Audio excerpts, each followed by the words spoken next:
اللہ وبرکاتہ الحمدللہ وحدہ والصلاة والسلام علی من لا نبی بعد اما بعد فاعوذ باللہ السمیع العلیم من الشیطان الرجیم من ہمزہ ونفخہ ونفثہ بسم اللہ الرحمن الرحیم حامیم تنزیل الکتاب من اللہ العزیز الحکیم ما خلقنا السماوات والارض وما بينهما الا بالحق واجل مسمى والذين كفروا اما انذروا معرضون قل ارايتم ما تدعون من دون الله اروني ماذا خلقوا من الارض ام لهم شرك في السماوات ائتوني بكتاب من قبل هذا او آثارة من علم ان كنتم صادقين۔ یہ 26واں پارہ ہے، سورہ احقاف ہے، مکہ میں نازل ہوئی ہے۔ اس میں 35 آیتیں ہیں اور 4 رکوع ہیں۔ سورہ احقاف، اس کا نام احقاف اس لیے رکھا گیا، یہ حقف کی جمع ہے اور حقف کا معنی ہے ریت کا بلند اور مستطیل ٹیلہ، جہاں پر حضرت ہود علیہ السلام نے اپنی قوم کو ٹھہرایا تھا، قوم عاد اولا۔ تو اس بلند پہاڑ کو یا ریت کے ٹیلے کو حقف کہا گیا ہے۔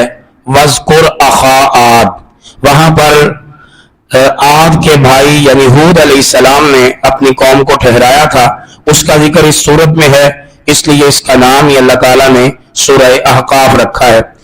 اس سورت کے اندر اللہ تعالیٰ نے اپنی توحید بیان فرمائی ہے، قرآن مجید کے موج سے بیان فرمائے ہیں، استقامت کے موضوع کو بیان کیا ہے، اہل جنت کا ذکر فرمایا ہے، اور بالخصوص اس سورت کے اندر جو خاص آیت ہے وہ ہے والدین کے ساتھ نیکی اور احسان کرنا۔ فرمایا وَوَصَّيْنَا الْإِنسَانَ بِوَالِدَيْهِ إِحْسَانًا، ہم نے انسان کو وصیت کی ہے کہ وہ اپنے والدین کے ساتھ حسن سلوک کرے۔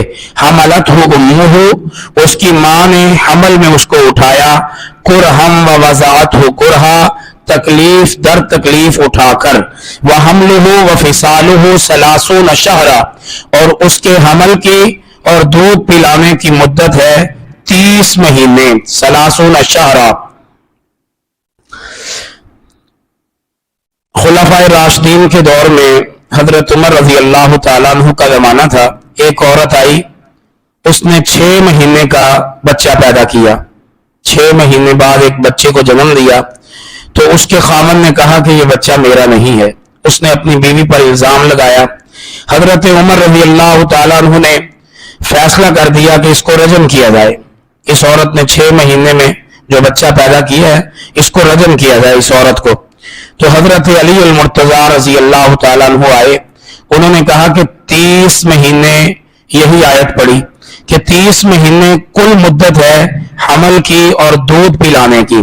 اللہ فرماتے ہیں وَحَمْلُهُ، اور اس کا حمل، وَفِصَالُهُ، اور اس کی دودھ پلانے کی مدت، ثلاثون شہرا، 30 مہینے ہیں، اور 30 مہینے ہو گئی ہے مدت رضاعت اور مدت حمل۔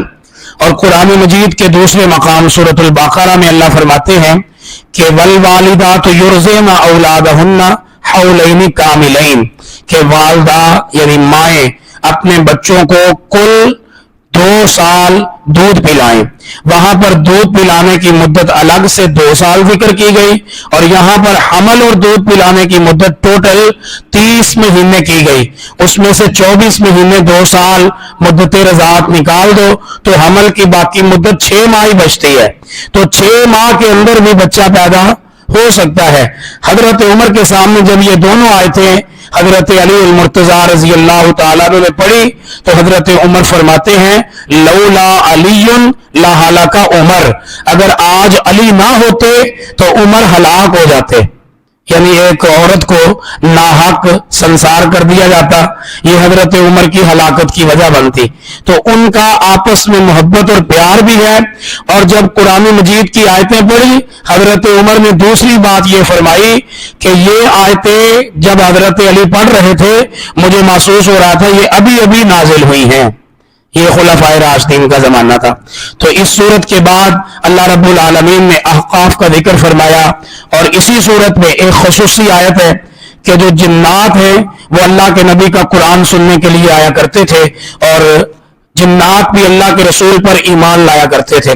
اس کے بعد سورہ محمد ہے، یہ مدینہ میں نازل ہوئی ہے، اس میں 38 آیتیں اور 4 رکوع ہیں۔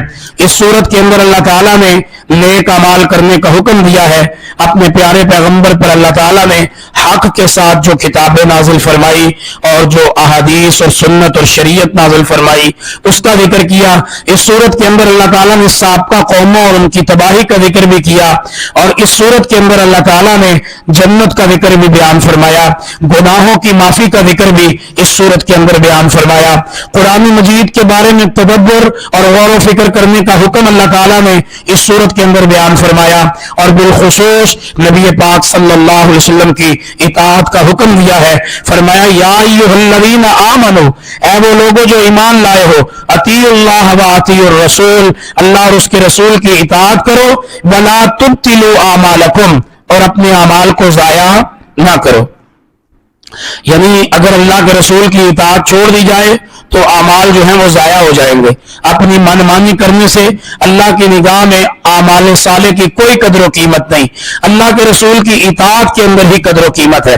آگے سورہ فتح ہے، یہ بھی مدینہ میں نازل ہوئی ہے، اس میں 29 آیتیں اور 4 رکوع ہیں۔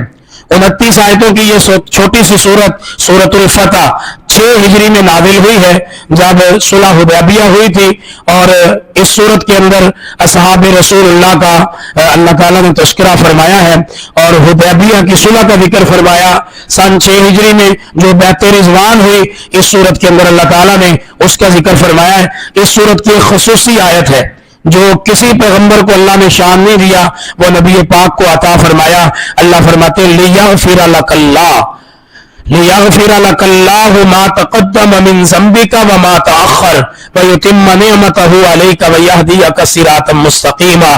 اللہ تعالیٰ نے میرے پیارے پیغمبر کے اگلے اور پچھلے سارے گناہ معاف کر کے آپ کو منزہ عن الخطا بنایا ہے۔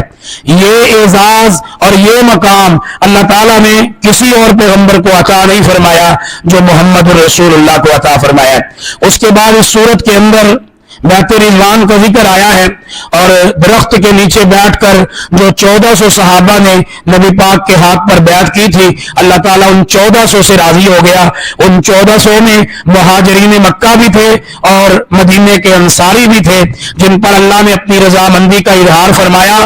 وہ 1400 صحابہ ہیں، صرف 5 تن پاک نہیں ہے، بلکہ یہ نبی پاک کے 1400 صحابہ جن کے بارے میں اللہ فرما رہے ہیں لقد رضی اللہ عن المؤمنین، اللہ تعالیٰ البتہ تحقیق ان مومنوں سے راضی ہو گیا ہے، اذ یبایعونک تحت الشجرہ، جب وہ درخت کے نیچے بیعت کر رہے تھے، فعلم ما فی قلوبہم، اللہ نے ان کے دلوں میں جھانک لیا ہے، فانزل السکینۃ علیہم، اللہ نے ان پر سکینت نازل فرمائی ہے، واصابہم فتحا قریبا، اور انہیں قریب کی فتح کی خوشخبری سنائی ہے۔ اس صورت کے بعد اللہ تعالیٰ نے مکے کو فتح کر دیا تھا۔ صلح حدیبیہ کے صرف تقریباً 4 یا 5 برس کے بعد اللہ تعالیٰ نے اسی مکہ کو فتح کیا جس مکے میں عمرہ کرنے سے مشرکین مکہ نے روک دیا تھا۔ 1400 صحابہ کو بھی روک دیا اور رسول اللہ کو بھی روک دیا۔ حضرت عثمان گئے تھے سفیر بن کے، اور حضرت عثمان کو بھی مکے میں روک کر کہنے لگے کہ اگر تم عمرہ کرنا چاہو تو کر سکتے ہو، ہم نبی پاک کو مکے آنے کی اجازت نہیں دے سکتے۔ تو حضرت عثمان نے فرمایا تھا میں اللہ کے نبی کے بغیر عمرہ نہیں کروں گا۔ انہوں نے اس کو روک لیا اور افواہ پھیل گئی کہ مکے والوں نے عثمان کو شہید کر دیا ہے۔ اللہ کے نبی تک جب یہ خبر پہنچی، صرف چند میل کے فاصلے پر تھے اللہ کے رسول، تو اللہ کے نبی نے فرمایا کہ میں واپس نہیں جاؤں گا، یا تو اسی رستے پر حضرت عثمان والے میں بھی شہید ہو جاؤں گا، یا میں مکے والوں سے عثمان کے خون کا بدلہ لوں گا۔ اور 1400 صحابہ سے بیعت لی، حالانکہ حضرت عثمان زندہ تھے، اللہ کے نبی کو پتہ نہیں چلا۔ بعد میں اللہ تعالیٰ نے اپنے نبی کو وحی کے ذریعے اطلاع دی، حضرت عثمان واپس آ گئے۔ یہ سارا واقعہ اسی سورۃ فتح کے اندر موجود ہے۔ اس کے بعد اس سورت کے اندر اللہ تعالیٰ نے نبی پاک کے صحابہ کے فضائل بیان کرنے کے بعد ان کے اوصاف بیان کیے اور اس سورت کا اختتام فرمایا۔ آگے سورہ حجرات ہے، یہ بھی مدینہ میں نازل، اس میں 18 آیتیں اور 2 رکوع ہیں۔ سورہ حجرات میں اللہ تعالیٰ نے آداب زندگی بیان فرمائے ہیں، نبی پاک صلی اللہ علیہ وسلم کے آداب، آپ کو کس طرح پکارنا ہے، آپ کی بات سے آگے نہیں بڑھنا ہے، آپ کو بلند آواز سے حجروں کے پیچھے سے آواز نہیں دینی ہے، آپس میں لوگوں میں تجسس نہیں کرنا اور فاسقوں کی خبر پر یقین نہیں کرنا، مسلمانوں کی اگر 2 جماعتیں آپس میں لڑ پڑے تو ان کی صلح کروانی ہے۔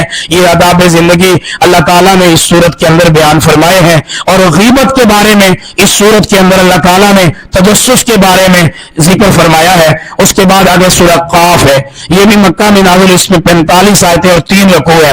سورہ قاف کا مرکزی موضوع قرآن مجید کی عظمت ہے، باس بعد الممات ہے اور اللہ کی توحید کا بیان ہے۔ سورہ قاف، اس کے اندر اللہ تعالیٰ نے موت، قیامت، قبر، حشر اور دوزخ کے متعلق ذکر فرمایا ہے۔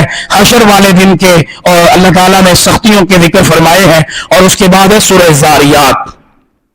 سورہ زاریات بھی مکی ہے، اس میں 60 آیتیں اور 3 رکوع ہیں۔ سورہ زاریات کے شروع میں اللہ تعالیٰ نے قیامت کے دن چلنے والی تیز ہواؤں کا ذکر فرمایا، آسمان جب پھٹ جائیں گے اور یوم جزا، قیامت والے دن کی سختیاں اللہ تعالیٰ نے اس سورت کے اندر ذکر فرمائی ہیں۔ اس کے بعد حضرت ابراہیم علیہ السلام، حضرت اسماعیل علیہ السلام، ان کی قربانی کا واقعہ اللہ تعالیٰ نے بیان فرمایا ہے۔ اور اسی سورت کے اندر اللہ تبارک و تعالیٰ نے حضرت ابراہیم علیہ السلام کے اوصاف بھی ذکر فرمائے ہیں۔ پھر اللہ تعالیٰ نے سورہ طور، یہ بھی مکہ میں نازل ہوئی، اس میں 49 آیتیں اور 2 رکوع ہیں۔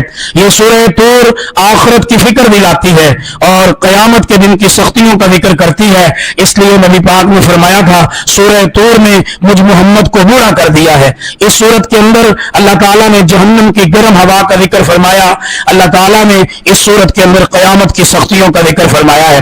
اس کے بعد آگے سورہ نجم ہے، یہ بھی مکہ میں نازل، اس میں 62 آیتیں اور 3 رکوع ہیں۔ سورہ نجم کے اندر اللہ تعالیٰ نے نبی پاک صلی اللہ علیہ وسلم کے معراج کا ذکر فرمایا، قاب قوسین کا ذکر فرمایا، اللہ کے رسول علیہ السلام کی سیر کا ذکر کرنے کے بعد کبیرہ گناہوں سے بچنے کا حکم دیا، حضرت ابراہیم علیہ السلام کا ذکر اور آپ کی اولاد کا ذکر بھی اس سورت کے اندر بیان فرمایا ہے۔ اس کے بعد سورہ قمر ہے، یہ بھی مکہ میں نازل ہوئی، اس میں 55 آیتیں اور 3 رکوع ہیں۔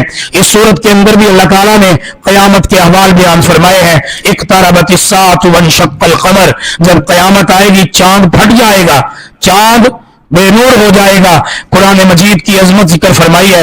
اس سورت کے اندر تقریباً 7 آیتیں آئی ہیں کہ قرآن مجید کو اللہ تعالیٰ نے آسان بنایا ہے سمجھنے والوں کے لیے۔ اس کے بعد اس سورت کے اندر قوموں کی ہلاکت کا ذکر بھی اللہ تعالیٰ نے بیان فرمایا ہے، جنت کی نعمتوں کا ذکر کر کے اس سورت کا اختتام فرمایا۔ آگے سورت الرحمن ہے، یہ بڑی مشہور و معروف سورت ہے، مدینہ میں نازل، اس میں 78 آیتیں اور 3 رکوع ہیں۔ سورت الرحمن، اس ساری سورت میں جنت کے اوصاف، جہنم کے عذاب اور باس بعد الممات کا ذکر، موت کا ذکر، مر کر دوبارہ جی اٹھنے کا ذکر، جنت کی بہت ساری نعمتیں اور اسی طرح جہنم کے بہت سارے عذاب، اس کا ذکر کرنے کے بعد اللہ تعالیٰ نے اپنی قدرت اور اپنے کمال کا ذکر فرمایا ہے۔ اس کے بعد سورۃ الواقعہ ہے، یہ بھی بڑی خوبصورت سورت ہے۔ اللہ کے نبی نے فرمایا جو لوگ مغرب کی نماز کے بعد سورہ واقعہ پڑھتے ہیں، اللہ تعالیٰ کبھی بھی ان کو فاقے سے موت نہیں دے گا، ان کو کبھی فاقہ نہیں آئے گا۔ اسی لیے حضرت علی سے کسی نے پوچھا تھا، اے علی آپ نے اپنی اولاد کے لیے دنیا میں کیا اکٹھا کیا ہے، اپنے بچوں کے لیے کیا کمائی کی ہے؟ تو حضرت علی فرماتے ہیں کہ میں نے بچوں کے لیے کیا کرنا تھا، میں نے اپنے بچوں کو سورہ واقعہ یاد کروائی ہے، جب تک وہ پڑھتے رہیں گے دنیا کی کسی نعمت سے محروم نہیں کیے جائیں گے۔ سورۃ واقعہ کے اندر اللہ تعالیٰ نے قیامت کے دن کے احوال ذکر کیے ہیں، دائیں ہاتھ والے، بائیں ہاتھ والے، جنت جہنم کا ذکر بھی اللہ تعالیٰ نے اسی سورۃ الواقعہ کے اندر بیان فرمایا۔ زمین کی کھیتیاں، انسان کی تخلیق اور اسی طرح انسان کے انعامات جو اللہ نے اس کو دنیا اور آخرت میں دینے ہیں ان کا ذکر کیا ہے۔ آگے سورہ حدید ہے، یہ بھی مدینہ میں نازل، اس میں 29 آیتیں اور 4 رکوع ہیں۔ اس سورت کے شروع میں اللہ تعالیٰ نے اپنی تسبیح بیان فرمائی ہے، اپنے اوصاف بیان فرمائے ہیں۔ حدید کا معنی ہے لوہا، اللہ تعالیٰ نے اس صورت میں لوہے کا ذکر کیا ہے، اس لیے اس صورت کا نام ہی سورہ حدید رکھ دیا۔ انفاق فی سبیل اللہ کا ذکر ہے، منافقین کے اوصاف اس صورت کے اندر بیان ہوئے ہیں۔ اہل ایمان کے لیے اللہ تعالیٰ نے کچھ عظمتیں بیان فرمائی ہیں، دنیا کی مذمت فرمائی ہے، آخرت کی فضیلت بیان فرمائی ہے۔ عیسائی رہبانیت ان کا ذکر فرما کے اللہ تعالیٰ نے آخری کلمات میں اپنی توحید کا ذکر کرنے کے بعد اس صورت کا اختتام فرمایا ہے۔ آج جمعہ تھا، فجر کے بعد بھی درس تھا، پھر جمعہ پڑھایا ہے، افطاری 2 جگہ پہ درس تھا، اور پھر تراویح پہ بچوں کو چھوڑ کے میں کل 23ویں رات تھی، ساری رات کا پروگرام تھا، میرا گلا بھی خراب تھا۔ بہرحال اللہ تعالیٰ ہمیں قرآن مجید کو سمجھنے کی توفیق دے۔ کل تازہ دم ہو کے انشاءاللہ آگے یہ 28واں پارہ شروع کریں گے، اور یہ 3 درس میرے باقی ہیں، آپ ساتھیوں کو دعوت دیں۔ انشاءاللہ یہ تینوں پارے بڑے مخصوص ہیں، تھوڑا وقت بھی زیادہ لیں گے، زندگی کا پتہ کوئی نہیں ہے۔ انشاءاللہ یہ 3 پارے جو ہیں ان کو مفصل بیان کروں گا۔ آخر دعوانا الحمدللہ۔